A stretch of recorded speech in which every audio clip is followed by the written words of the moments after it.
Hello,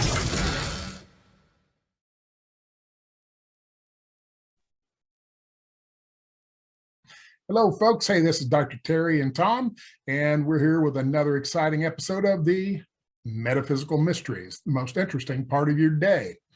And we have with us an actual NASA rocket scientist. And you know, Tom and I always make fun of rocket scientists that we run into a lot of them in law enforcement. Not. But we actually have a real one here. She is a spiritual alchemist. She's an author and actually works for NASA as a rocket scientist. And I really think that, you know, we're going to talk about some quantum things and, you know, the whole idea of science and where it's taken us in this more spiritual, mystical field. So welcome. Thank you, Dr. Terry and Tom, for giving me this opportunity to be part of your movie. Yes, that's it. So tell us what brought you to well, I guess to NASA to start with, and then we kind of go into your spiritual side. Okay, so you're saying what got me to be involved with NASA at this? Yeah. So it's a pretty long journey I had to take, but in my case, I was born and raised in Karachi, Pakistan, with a very patriarchal culture, with the mindset of not even going to school, let alone becoming anything useful. And as much as resistance was given to me, of course, being rebellious, I was able to go against the flow and became a valedictorian.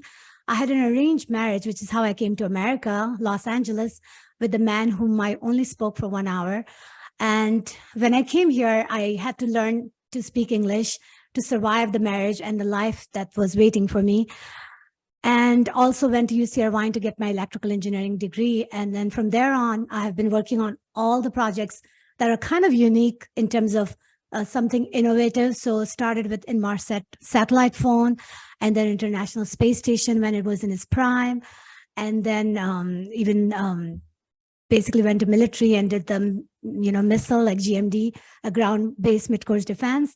Went to Space Launch System, the rocket we launched recently, a year ago. And right now, basically that led me to NASA 6 years ago, and worked on Falcon 9 rocket with Elon Musk, and now working on Starship for us to stay to the dark side of the moon for 1 week. Wow. That's totally unimpressive. Yeah. That's fantastic. It's fantastic. Tommy, that's along your line too. You get a degree in electrical engineering, right? Yeah, I do. Electrical engineering and computer science. And then I worked on the Patriot missile system for a few years before I said I was going to go join public safety. So you know the lingo. Yeah. I think it helps when you work on the commercial and then you work on a, classified project. And it just gives you to me, it's all about adding more layers, right? Because we are here to learn and grow. Well, that's for sure. It definitely gave me an education into a lot of things in the world. Like you said, once you get those clearances, the things that you learn are kind of eye-opening. I'll leave it at that, I guess. Maybe that's the best way to say it. Yes, 100%. Well, okay. So what's a nice rocket scientist like you doing in the spiritual world that inhabits the metaphysical mysteries? What the heck are you doing with that? I know it's partly because actually I am so grateful for being aware of my spiritual existence, like from the young age, because that's the only reason I've come this far, by the way, because I never looked at myself as that this is it. Because if I would have accepted that right now, my fate would have been I would have been married to a Pakistani Muslim man. I would have been in the kitchen, really good in cooking, I guess. And I would be one of the one who would be part of the gathering and, creating that type of life. And I can still do that. But to me, that's a very small scope for a human potential. And I think that I was aware of being a genie in the bottle feeling, and part of me knew that there's no limit unless I say so. So that quest took me to many mystery schools. I even went to modern mystery school, which is associated with Dalai Lama. And I have taught. Let me time you out for a second. For my listeners, Okay, mystery schools. Now I'm going to go down this rabbit hole a little bit. Back in the ancient times, Elijah, from a biblical perspective, for those that are from the Judeo-Christian background, started mystery schools. And in the Hindu and in that culture and some Buddhism and so forth in the Eastern cultures, mystery school is a fairly common thing. And so tell us what a mystery school was and is currently and why people go there. Right. And it's interesting we use the word mystery, right? And mystery, of course, is a good way to get you to be inquisitive about something. But the fact that the mystical teaching has not been part of our, normal day-to-day life is partly because that's where you get to know about your human potential. So to me, all of these teachings that comes from, like if you go in the history, right, you go into Egypt or you go into, Sumerian culture, right? Or you can keep going down that rabbit hole and Mesopotamia and Babylon, and all of that is interconnected. And the funny thing is that being an engineer, and I'm sure all of you guys agree with me, we're very much into sci-fi, and the sci-fi actually kind of touches on the mystery school teaching and the fact that we don't realize that how much that is part of who we truly are. It's part of our DNA. And we have not been openly, we have not been openly suggested to embrace these teachings. So that's why we have to use the word mystery. And, it's almost like a hush hush. And there are times some religion actually goes against it. Like they actually deliberately tell you not to, dabble into it. Right. And for me, as you can see that I was told not to go to school. So I became a valedictorian. So I was told, because I was born and raised as a very devout Muslim, person. And even though Islam has a lot of good teachings, but they were not able to answer my question. So I had to go into mystical, ancient, wherever the heck I could go. And it all started, by the way, with Metaphysics 101 class that I took in Huntsville, Alabama. In my quest to understand what metaphysics is, I took every single class they could offer. And then I ended up teaching Kabbalah because that's where rubber meets the road, because all the teaching converges on that. I'm going to point that out for our listeners. So we're going to break this down a little bit, but Kabbalah, okay, or Kabbalah, depending on how you want to pronounce it, that's Jewish. I mean, the tree of life is what they're talking about in the ancient mysteries to uncover that. And so for the listeners, some of these words don't mean anything. I want to stop and kind of give you a chance you can look into it. You can look it up on, your internet and get a basic sense about what it is. And there's pictures of the tree of life and so forth, but there is volumes of data, and some people spend a lifetime trying to understand that in a mystical way. So that's what she's talking about, folks. For those of you who are not rocket scientists, we're going to go slow and easy here. And so if you're sitting in a mystery school, is this something that you have to sit through and it's given to you electronically, or do you actually have people sitting there explaining the mystery schools like they did in the ancient times? It was word of mouth and practice. So what do they do in a modern mystery school? So in the modern mystery school, and I was part of it for a short time because I saw there was there's always a little bit of what's the word? Like everybody has their own agenda, right? And when you start noticing that whether you really align with it or not, and in my case, I was not aligning with it, so I had to exit. But in the modern mystery school, they had I think it's one of the best schools for a lot of people because they kind of do this where it becomes part of community. Like if you're part of modern mystery school, like you have a support system, everybody, they're all over the world because it is actually led by a founder who lives in Japan. And it's a very international school, and they do give you tools to learn and grow. And the only thing is for me, because I'd already done so much work, by the time I got there, I wanted to be a teacher there. And they have a very strict guideline for you to become a teacher. You have to go through a certain number of years and many, many levels and spend tons and tons of money to be able to do something. And for me, it just didn't work. I'm like, you know what? I'm going to create a whole different reality because I know I'm already ready and I don't have time to follow the bureaucracy that they had. So that was my reasoning, right? Everybody doesn't have that type of quest. But what I also want to say is that, our DNA has the information, right? So when you take any action towards your curiosity to want to absorb information, whether you go all the way to Japan or whether you go somewhere in your community meetings or take classes with Dr. Terry or anyone who offers, or even myself, you are telling the universe you're ready. So when you do that, you end up receiving information while you're washing dishes. Absolutely correct. Yeah, you're 100% right. And that goes to us all being linked together, kind of the quantum view of things. And you want to explain from your perspective what the quantum universe is and how we're all interconnected. You want to talk about that? Yeah. So, the word quantum, I can actually relate that word with quantity, right? So quantity is amount of any amount of anything. And of course, quantum refers to a very minuscule amount, because that's the amount which is kind of what you need to make any change in your life. And, for us in a state of being, we are never going to stay still because we are a dynamic creation, right? Because of that, we always want to mess things up, right? We are not going to ever be in the same space and time, even though we claim to be, because we're a moving electron, which is what I say is like, if you really go, and even in the school, they teach you, right? When you learn biology, you understand that you're made of cell and molecules. And when you learn chemistry, you understand that you have this chemical interaction occurring in you. When you understand physics, it's all electron moving around the orbit. And when you understand math, it's all about exactly what space and time they occupy. So when you start converging these concepts, you know that you're a dynamic being who's always looking to change. That change that you're looking for is the quantum amount of energy that you're going to put in your new reality. And to me, when you become conscious of the fact that you are the one, your action is bringing every single thing to you or away from you, right?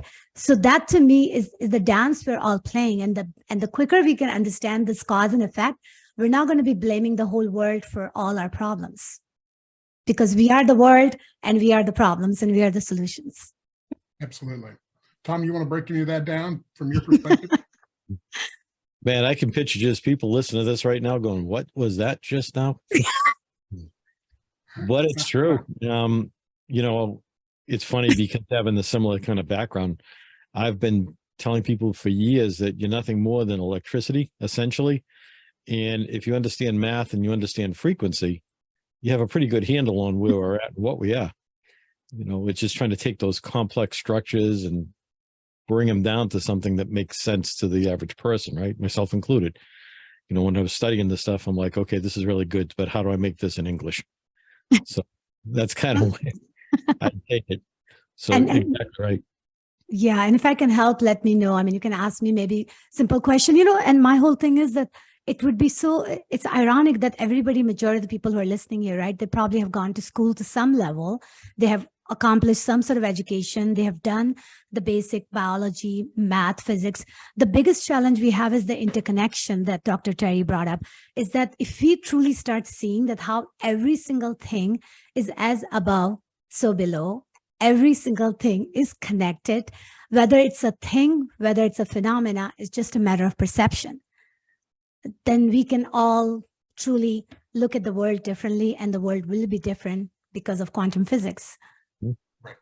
And not only the world, but beyond the world. That is true. The entire makeup of the universe, or universes, multiverse, if you will, and different dimensions and so forth. So I think there's so much to swallow here. And I want to say, if you were to, try to put it in a little package for somebody, and I really guess I should go to what people would think of as quantum entanglement, where the interconnection, and I talk to people about this quite a bit, and I try to make it as simple as possible, because when I teach, I want to make it as simple as possible and then start building from there like anything else. And I go back to the old, it's fairly old now, experiment where they used to take a piece of tissue in New York and stimulate it with electricity, and another piece of that same tissue was out in LA, and it starts wiggling at the same time that the one in New York is. and not at speed of light, but faster at the speed of thought, and so that's entangled, quantum entanglement, tiny parts that are all entangled with each other. And so we are, in fact, all entangled. And even Jesus would say we're all one. Okay. That is true. But they would say it in a way that sheep herders would understand, you see. And so as it advances now with science, for those that are attuned to that or willing to look at that, you can get into the deep shrubbery with that, the deep bushes, can go down the rabbit hole and say, okay, we're all one. How does that actually work? And that's kind of what you're talking about, correct? Exactly. And I can explain it. Like if you really look at the electron orbiting the shell, right? And that's what we all are, as a conglomeration of that motion. Every single thing is continuously moving, which is why, and we are interacting with the field, right? It's not like there's a space between us. It's actually a field between us, right? And then the whole vacuum, right? Which is a very misleading word that doesn't help people when they think it's vacuum. No, it's not. It's a field between us that we are not able to see only because of our limited spectrum of vision. Our visible spectrum is like so small, right? In a big scheme of life. So if we understand that we don't see it, but we are connected. So the fact that three of us are right now quantum entangled, even though we have never met in person, but we are creating this triangle, right? To show up for each other and for the world. And we are creating a whole different, because it's a Vesica Pisces double times, right? So we're creating that in our conversions. But to keep it simple with the quantum entanglement, people who believe like we all came, hydrogen is the first element in the periodic table, right? We were, let's say at one point, Big Bang happened.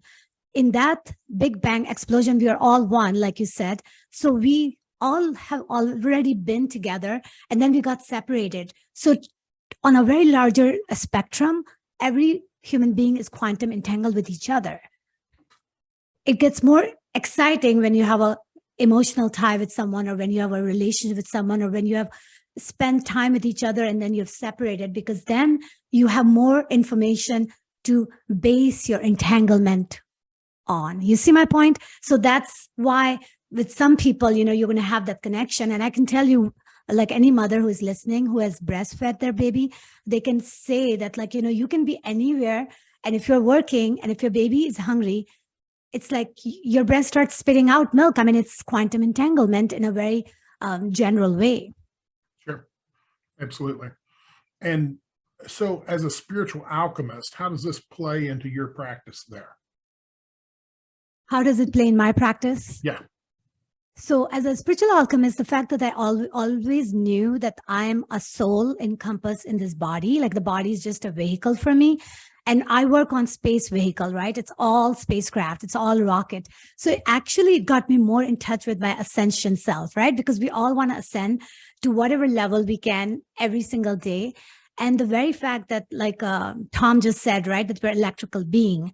So that light body activation that I actually teach and I practice every day is kind of that reminder to me, right? That I am a spirit in this body, kind of keeps me away from getting so attached to the drama of daily lives, right? Like anything happens. Like yesterday we had a very big storm and people lost a lot of things and we lost power for 6 hours. And so it was kind of like, to me, it was kind of exciting. And I was like thinking that, wow, there is all this. And I was just, as an engineer, thinking that, okay, I just need to make sure I can charge my cell phone and that's all I need. Everything else I can manage. The weather is okay.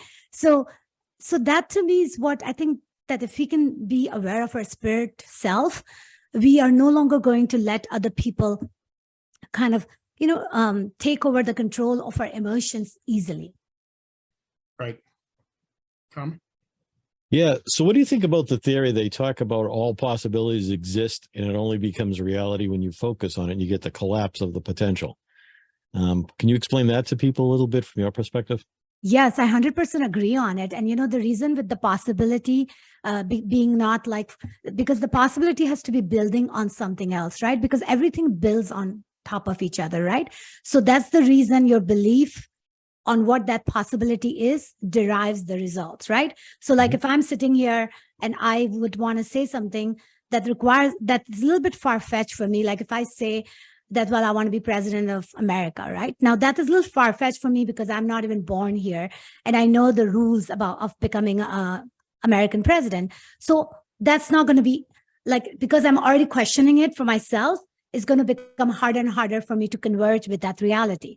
So therefore, it's important that you are aware of your beliefs, what you really think of yourself. And then, yes, I mean, to me, sky has no limit. And someone like me who did not speak English, who did not was not given an easy path to school, if I can work for NASA and work on the most state-of-the-art project like Artemis, where we're going to the dark side of the moon, and even write a book in English, that was my 5th language, which is right here. Wow. If I can do that, then I think that anyone can. And that's why we are talking here, because we want to inspire people. Have you explored this at all with people's psychology and belief systems? Because when I do clinical work with folks using the model of the quantum world, I've always said you can make any change you want in the drop of a dime if you truly want it and feel it. And a lot of people don't believe that. I always have, and said, don't put the barriers in your way. What do you think? Yeah, and I 100% agree with you. And I think that I have never been like in a, especially with the, whatever the methodologies for you to become a person who can help other people, like you're helping me, helping other people. I have never been given the opportunity on a massive scale to do that. And I probably would love to take that as a challenge because, it sounds pretty fun. To me, like whenever I talk to people, or I have talked to therapists myself for my personal help, I've always noticed that like there is just like the way the school system is, like it's almost like the way everybody's trained is kind of like to never exit the pattern. It's almost like just like everything else is. It's like to keep you in the cage, right? So when that's the mindset, like you really have to kind of like, electron needs a lot of energy to move from one shell to another. And the way the world is right now, it's kind of like they don't want people to become aware and do the right thing to exit the pattern. And I think that's why we need to create a new training program to do exactly that. So for the folks listening, the movie, The Matrix, you got to break out of that, is what you're saying. You can't be hooked up and just going along. You have to break out of that. Yes, not only that, you have to become Neo, right? Exactly. And then the fact is that because it's not like it's as like Neo was given like, a choice to take a red and blue pill. Yep. And but we are constantly being given that choice, but ours is not that obvious in the world we live in, right? So you're going to have to use the discernment to say, does it feel really right in my heart? And that discernment, that choice that you're making with yes and no, is actually how you're going to create the waveform that will create the quantum collapse that of your own choosing of your reality, because everything is binary, which is why the Matrix is showing the 0-1 scrolling down, up and down. Right. Exactly. And so, a lot of folks think about this. Let me go back to the 12 major religions of the world for a second. And, they give you a basics, it's almost like riding a tricycle, it gets to that point. And then if you want to get to riding a bicycle, you want to advance beyond 3rd grade, using as an example, you really kind of got to take the bull by the horns and do it yourself. And you got to really start to study, and you got to reflect on things, no matter which of the 12 major religions you grew up with and were socially conditioned by. They all have their own value for you. But eventually you get to the point where you understand that this is all an illusion, and you're living within the illusion or hologram. As quantum physicists have said, this is a hologram, and we're walking through a hologram for an experience. Since we are the creators, little sparks of God, if you will, we came into this hologram for a purpose. And I believe that all of our ancestors and assistants, angels, they're on the outside of the hologram looking in at watching us and doing the best to assist us for us to have a good experience. And so it's almost like going on the holodeck on the Starship Enterprise, and you're going to have a really realistic experience, but there are things on the outside that have some control mechanisms so you don't get too far off and you don't end up dead when you're not supposed to be. So I don't know if you want to comment on that whole illusion concept and the holographic science behind it. Yeah, I mean, I can comment on all of that, and it completely connects with what Tom was saying is infinite possibilities. So it's like you're going to holodeck and you have all these channels you can dial in. You can decide what timeline to choose, what clothing to wear, whom to interact, what the mission needs to be. We truly have that. And the thing is that we're continuously doing that to ourselves.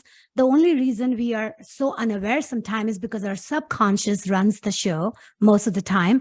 And our conscious is very much like tip of the iceberg, right? It's very small percentage, is less than 10% that's conscious. So the illusion part that you're mentioning, Dr. Terry, I would have to say that that's actually proven by the CIA because, I saw the declassified CIA paper. And the very fact that our eyes, if you really look at the working of our eyes, it inverts the image, right?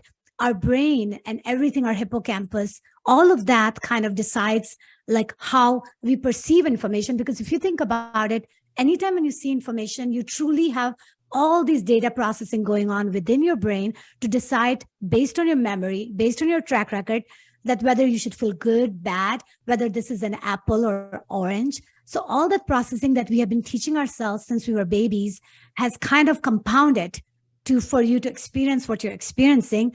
And the very fact that, we talk about when people are talking to each other, even when we are talking, we don't see the lag because of the processing speed we have. But there is actually a lag in our conversation too. So when you really think about all of that, at the end of the day, it's almost like you are in your movie with so many people that you believe to be 100% real. And at the end of the day, the only thing that's really, really real is you, your emotion, and what you're projecting and what you're experiencing. And we don't want to get anybody psychotic by thinking about all this too hard. I still say you can open a can of Coors Light and reflect on it gently, but it does get pretty deep pretty quick. And for the really advanced folks that are listening, they're staying with us. For the folks that are like, now what the hell? Let's go over that again. Let's see what's really happening. So how does this Joe Sixpacks at the end of the bar in the neighborhood, and how does this affect me? That's the question. Why do I need to know this? Okay, so I will actually, I'll explain actually this thing because I was talking to my friend yesterday and she was one of those people who got the training to help people in crisis, where it's parents helping parents. So she was just telling me that in her training, they were given like certain questions that they would ask when people call and they say, like if the mother calls frantically saying that I have this newborn baby that I don't know what to do with. And part of me just wants to throw the baby away because I don't know what to do. And in those circumstances, right, your goal is to make sure you do a damage control before they do something really wrong that they would regret, right? So she was telling me all the questions that they were suggested because they were trained to do that. And the very first question was that, what have you done under the same circumstances, and do that. Like, so they were trying to tell them to just do whatever they did before to get out of that extreme feeling of doing something really bad or wrong. And then the second and third questions were not, according to me, they were not good for somebody who needs to exit the pattern, because she also said these people would keep calling on a regular basis with the exact same problem, which tells me that whatever method they have created is not really working. So the reason people need to know this conversation we're having and how it can benefit them is that at the end of the day, if they start noticing that their life sucks, let's say, which all of our life sucks at some point, then the thing that we need to look at is that what am I doing to either make it better or make it worse?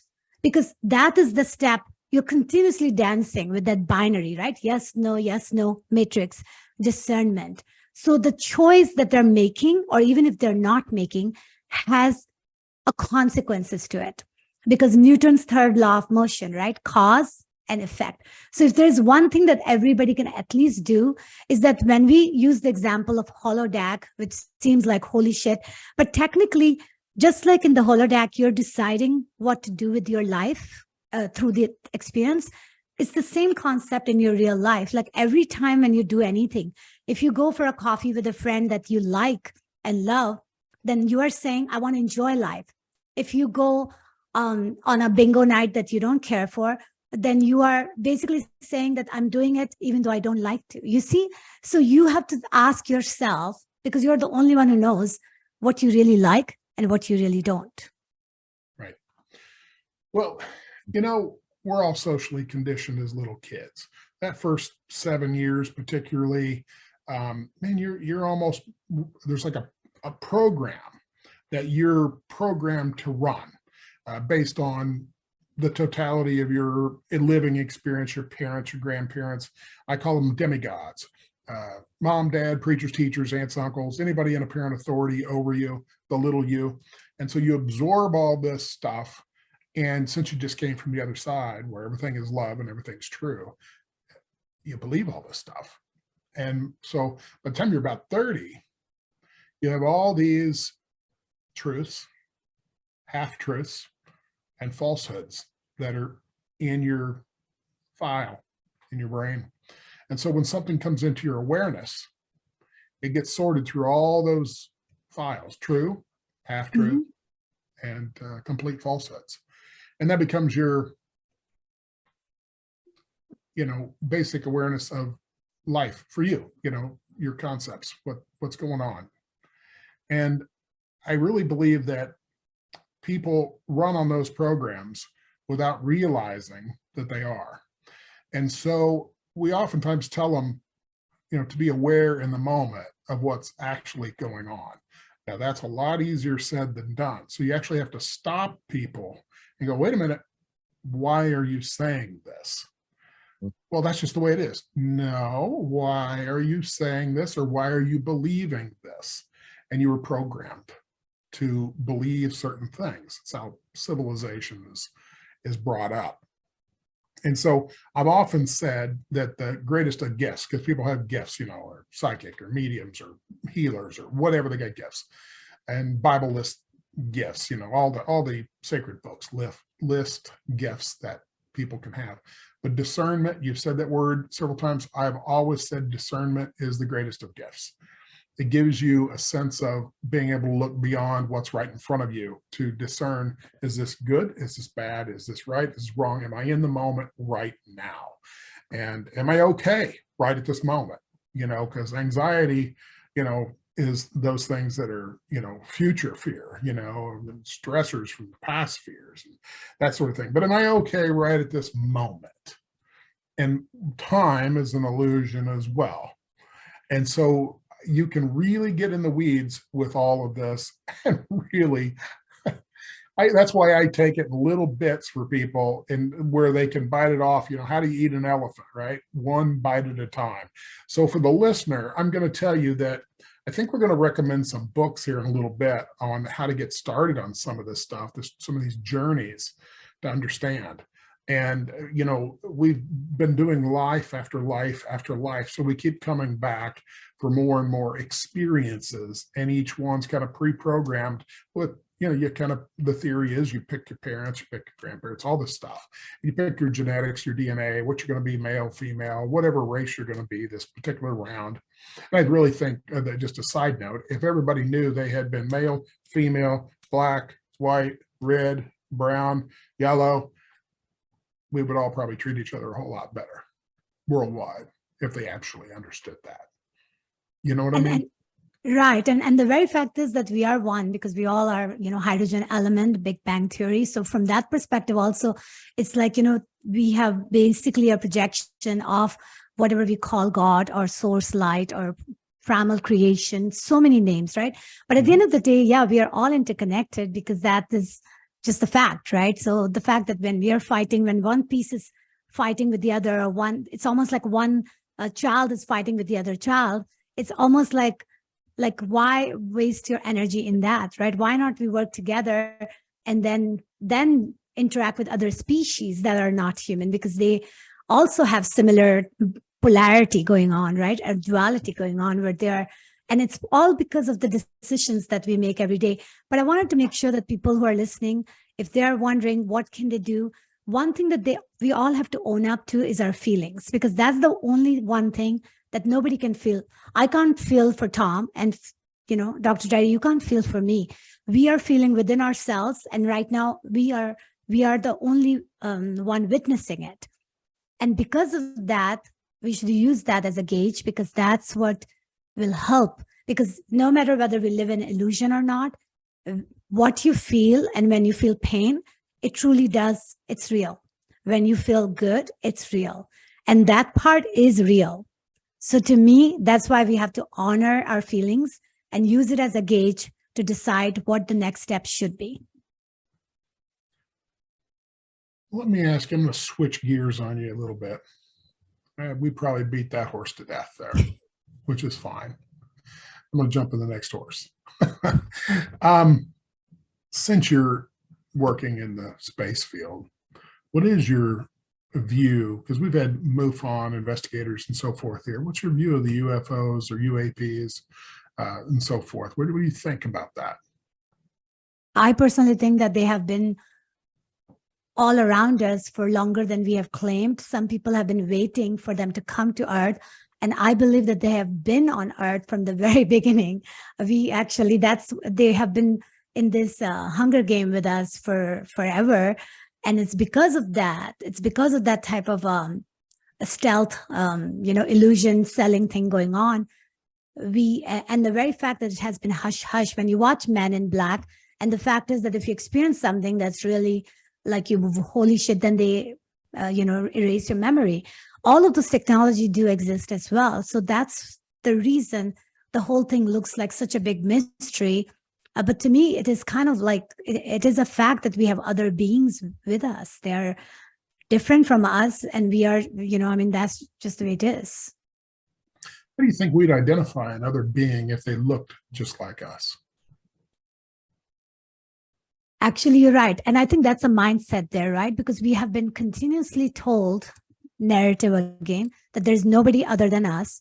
Plus, it's very hard to find evidence, because even if we have seen it, we have been all wiped off our memory probably, so we can't remember it. So, and again, going back to what you have been groomed, right? What you've been groomed to see and do kind of makes you feel like if you go in that direction, you're going to be part of all those conspiracy theorists. So I think that whole negative connotation that's been given to people who want to explore something that is hush hush is the main reason we don't go out of our way. Because if you think about it, we are basically a frequency and vibration, right? We're energy being. So everything that we really see is what we already have in our database, because we're comparing database. It's all about that to see. Mm-hmm. So this type of information has been so kept secret that because of that, we kind of like stop ourselves before we can even experience it. Right. Sometimes I tell people, if you ever sat in a car wash, one where your car is stationary and everything moves, it's pretty much like Earth. You're really only in one space and everything's kind of almost holographically moving by you, and it feels like motion, but it's not. That is true. In a trance state, I took a guy to other spaces, let's say. And when we came back from this, because I'm a master hypnotherapist, so when we came back from this, he was looking down. He goes, "There's nothing below me. It's just black. And there's nothing above me. It's just black." I said, "There you go. You haven't gone anywhere." Okay. And, but he had went, with his mind, he had went out and made a big venture into the universe. And the last thing he said he remembered seeing was Saturn. And then he said, "Where did you take me?" And I said, "To Never Never Land," like Peter Pan. And he goes, "Where's that?" Whatever that is, third star to the right and on till morning. That's where it's at. So, and he says, "This is crazy, man." He goes, "I thought I knew something about this stuff. I don't know anything about it." He goes, "I'm going to go home." And he had, he had his own radio show and stuff. And it was just a little beyond what he had ever experienced before. And so I think we are humans with 5/6 senses, I think we have to explore those things for ourselves. We could have all three of us spitting this stuff out right and left, and it falls on deaf ears oftentimes because they don't see it or experience it themselves. It simply is put in the back burner and they never think about it again. until they get an opportunity to experience it. Then they come knocking at the door going, explain this to me. I'm a little lost. This all happened. I think I'm crazy. And that's when we jump in with the education that we're looking for. So as I made a statement about this earlier, as people, we're talking about training people and teaching people and so forth, and maybe people coming to mystery schools or whatever. As I said earlier today, and Tom will remember this, you can take a horse to water, but you can't make him drink because you're thirsty. Horse has got to be thirsty, which means the people that we're going to train have to be ready to accept that, and they have to be at that level of understanding to even desire to know more. Because some people are perfectly happy in their own little bubble of life and do not want to get out of that for anything.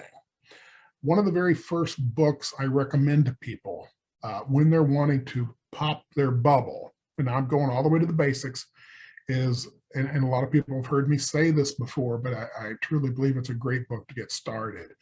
And that's The Journey of Souls by Dr. Michael Newton. And Dr. Newton's now deceased, so he's living his book first-handed, but he did 3,000 past life regressions, something like that in the book. Wow. And it gives you a real sense of the journey of your soul.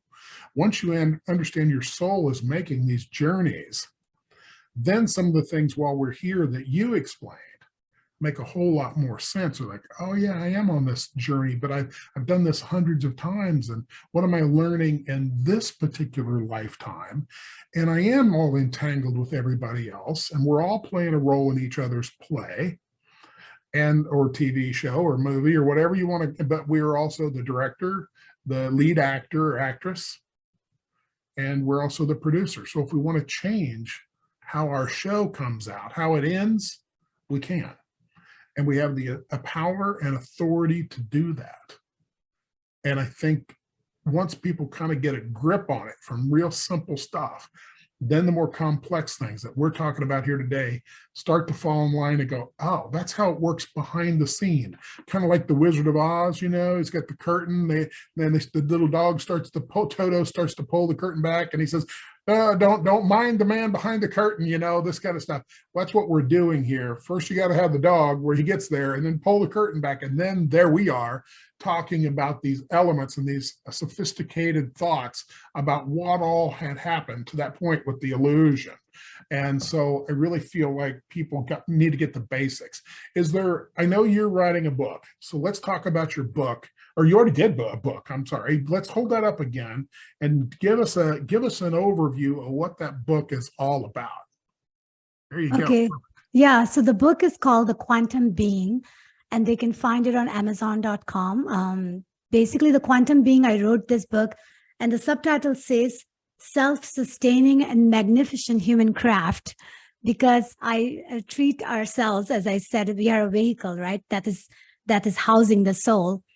And this book basically helps people see that how they are affecting their experiences in a very step-by-step way. So in the book, in the beginning, for the first four chapter, I actually kind of share my story of coming into this, this very extreme reality, different, right? Like I created this convergence for me by following all these different quantum steps. So I explained that I had a lot of resistance, but the only reason I made it this far is because I did not accept everybody else's agenda on mine. And then for the rest of the chapter, I go into sharing everything I've learned in the mystery school, and I do it. I think that I do a very good job to make sure that anybody can read and understand, and you don't have to be rocket scientist to understand me, because I actually do that with pictures and many other things. So I think that people would benefit from that book, and you don't have to be, you don't even have to know the word quantum, and you'll understand it. That was my goal, to explain it in a way that anyone can pick up the book and learn it. And the main reason I did this book is because I wanted to tell people that, we give so much importance to a machine like a rocket or any machine that does fighter plane or anything. And my whole thing was that we actually have more complex things that is at interplay in our machine. And if you can leverage that understanding, then you will no longer look at yourself as like, the magnificent craft that you are, right? Because that, to me, is the most important thing, that no matter where you are in your current state, no matter whether you like yourself or not, whatever, it doesn't really matter. You do have a potential to be extremely magnificent. Right. And that potential is what I am saying, that if you can believe in it, just like I believe in it, then you are going to be able to hone into it, because it starts with you believing in yourself. And that's the key for anybody who has made it far enough that people can, say, wow, that's amazing. It's because they believed in themselves. And that's the key for all of it. Speaking of believing in stuff, throw you another loop. You're familiar with Skinwalker Ranch? Yeah, I'm familiar with it, even though I haven't watched it, but yeah, go ahead. Okay. Yes. So I ask people this because I've got my own theory out there. Everybody probably does that's interested in metaphysics. But do you have a thought on what actually is going on there at the ranch? So actually, I have not watched anything. I was actually told by someone, because the guy who's involved in it, he's also author, and he's also, I think he's an ex-NASA employee. So there were a lot of commonality, and I even wrote it to him. He didn't respond to me. So I was suggested to watch it. I really haven't watched a single episode, so I can't speak for that. But if you can give me a little bit of what the observation is, maybe I can give you my opinion regardless. Yeah, I mean, my belief was, at least early on, that there was some kind of it was almost like a gas station, if you will, for UAPs and so forth. And there is a portal there that can be used. And I believe there's something been left underground, whether it's a ancient spacecraft or some kind of technology on purpose to allow a wormhole to exist where you can actually move from dimension to dimension, in and out of reality, what we consider reality. And I believe they're getting enough data, to really start heading down that road with all the things that happen and the things that come through and then things that disappear. That's only going to happen with something like that. And that goes to the future of space journeys using what we would call wormholes or portals, the discoveries of that. And then also and not to drift too far from that movement, is the journey of the mind, where they have in the past, well aware of using people who do remote viewing to go to various planets within the solar system and beyond to give a sense of what is there. I think there were some that did, I want to say Neptune was the planet. And then when they landed at something there, they actually found that what they said was there, soil-wise and so forth, was actually correct. They validated. It took many, many years. I can't remember how many decades, in fact, between the time they got and then were able to technologically go there. So I really feel like that is so fascinating in this world, because we're coming to a point where we really need to understand more of physics beyond the standard physics. And this is where the next layer, the next future is going to be, as we a quantum leap, if you will, into a new reality of science beyond what we're currently working with. 100%. And if anybody who wants to completely geek themselves out, there's a kind of a documentary / movie called Einstein's God Model. It's amazing. It's on Prime Amazon. At least it was available last time I checked. Basically, it scientifically shows like how to do interdimensional travel, and it's very close to, Matrix movie and many other movie converges on it, and it's very well done. Going back to what you were saying, it's very interesting, the whole thing about having like a Stargate type of scenario, right? Because to me, when you're able to go through any kind of portal to different dimension physically, right? Like in a way that it's like a Stargate opens up, that to me is available in many places on Earth, right? So it depends on a location, partly because they've created that for you to be there. Like, I've heard of Stargate in, for example, New Mexico, right? I've heard of Stargate in many other places. And if we can even say that, like when you go to places like Egypt, or if you go to a place like Peru, or you are in a like inside the pyramid, like you truly feel that you are in, like you feel it, right? Like it's like I can't explain it in words. When I was there, like I started feeling things that I could not, like I'm like, holy shit, right? And to me, I could have easily be in that trance to the point where you no longer care for eating or anything else, because you are connected with that incredible amount of data that's coming through you, partly because it's part of our DNA, right? So we kind of have that information within us. So even what they're showing, and now you're piquing my interest, so I'm going to have to watch the Skywalker Ranch. Skywalker Ranch, yeah. Yeah, because I love what you're saying, because that to me aligns with the whole time travel concept, because time itself is an illusion. So it's not really traveling through time. It's more like you're traveling through experiences in a way where you're basically traveling through timeline. You see, that would be the right way to say than time. Yeah, exactly. We think of it time as linear when it's actually circular, alpha and omega. Mm-hmm. You know, so, and the bending of light around things for invisibility and all this kind of stuff, it all plays together. And I don't think, for obvious military reasons, I really don't think a lot of that's come out as forthrightly as what we would hope. But I think there is a lot of that could be put out in the public, because people used to think, oh, if we know about these things, then we're all going to go crazy and go nuts, and it's going to ruin culture. But at this point, I really think we're, for the most of us, pretty advanced enough to get it and not be too freaked out about it. So I think that's valid, you know, in that respect. And then I'm going to throw another weird left curve at you a little bit. In the Gaia group, you know, Gaia TV and so forth, you get folks talking about the secret space program, that everything that NASA's typically doing is just more or less a cover for the more fast, widely advanced spacecraft that have been here for eons of time, and that we have those. This other's just a cover for the public. Yeah. So first of all, whatever I say, it's my opinion, right? I work for NASA, but I Right. don't, I'm not a spokesperson for NASA Exactly. by any means. Totally get that.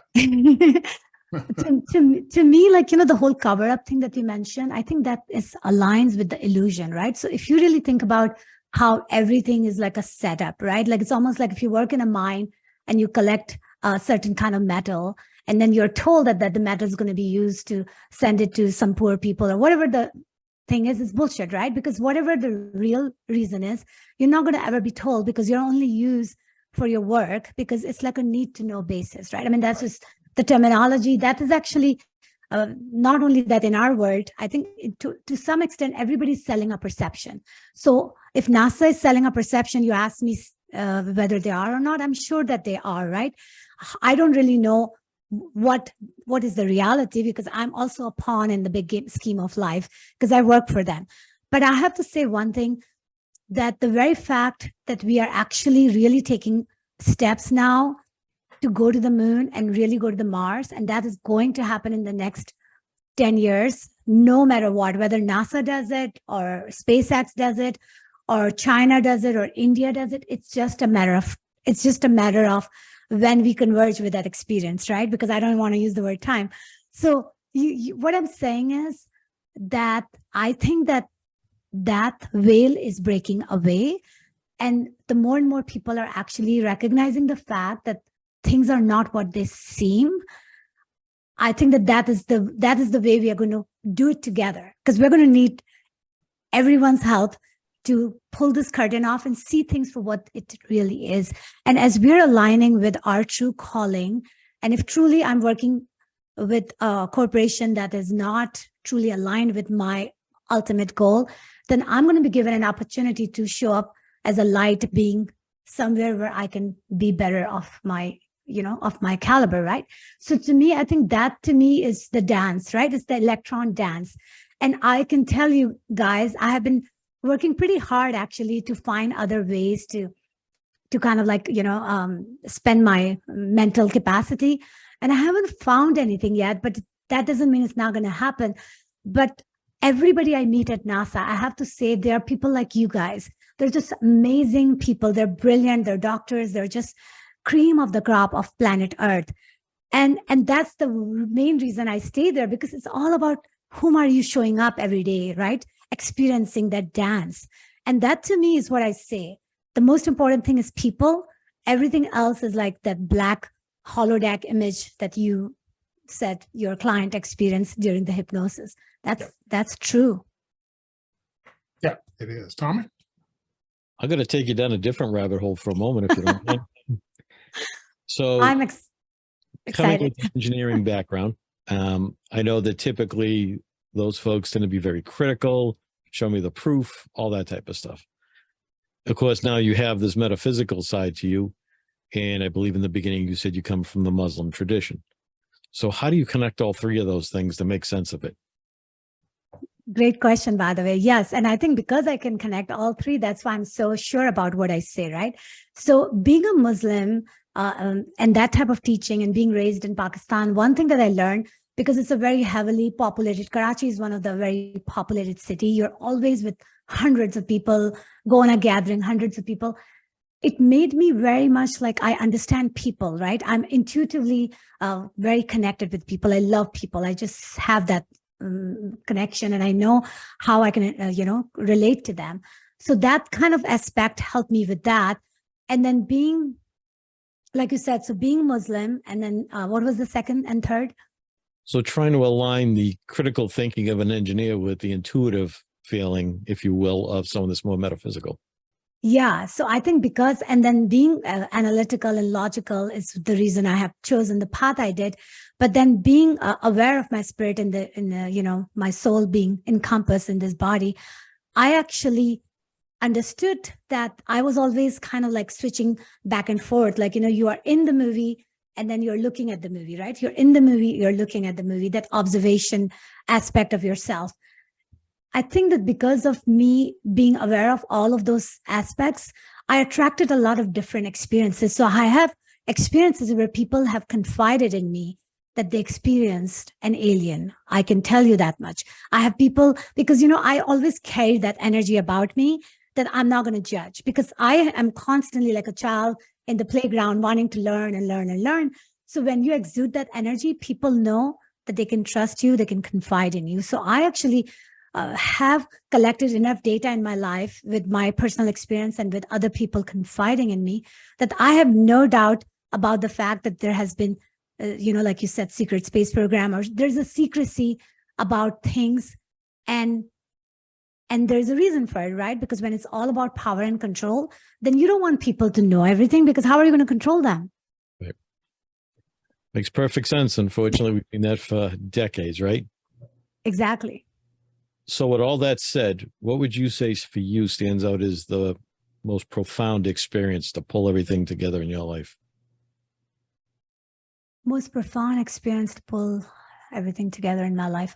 I think that it's kind of interesting, because most of my profound experience happened when I was not, it was like, I guess the one that comes up in my head right now is that in 2019, I had this situation that nobody could figure out what was going on, but my ear kept getting infected, but they couldn't figure out what the problem was.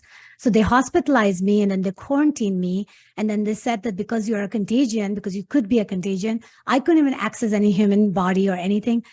And while I was in that space, there were times I felt like this, something that, like you feel like there's a fight going on within yourself. Like you're being kind of questioned whether you should stay here or not. Like it was like kind of those dark energy feeling. And there were times I was very scared, because first of all, I was being confined. Second of all, they had no clue what was going on with me. And then third of all, I'm experiencing something that was and I kind of did notice that even then, even at that kind of darkest point in my life, I actually knew I was scared. I even acknowledged the scare. And then I say, but I don't want to be scared. So I said, whatever you are, you need to leave me, because I don't want you in my surrounding. Like I actually took power of my soul. And that to me, I think from that point on, I feel like I have been like I have been extrapolated in my experience, because my book came right after that. And then when COVID happened, to me, it was like a piece of cake, because what I had gone through before, a year before, I was like, this is like nothing, right?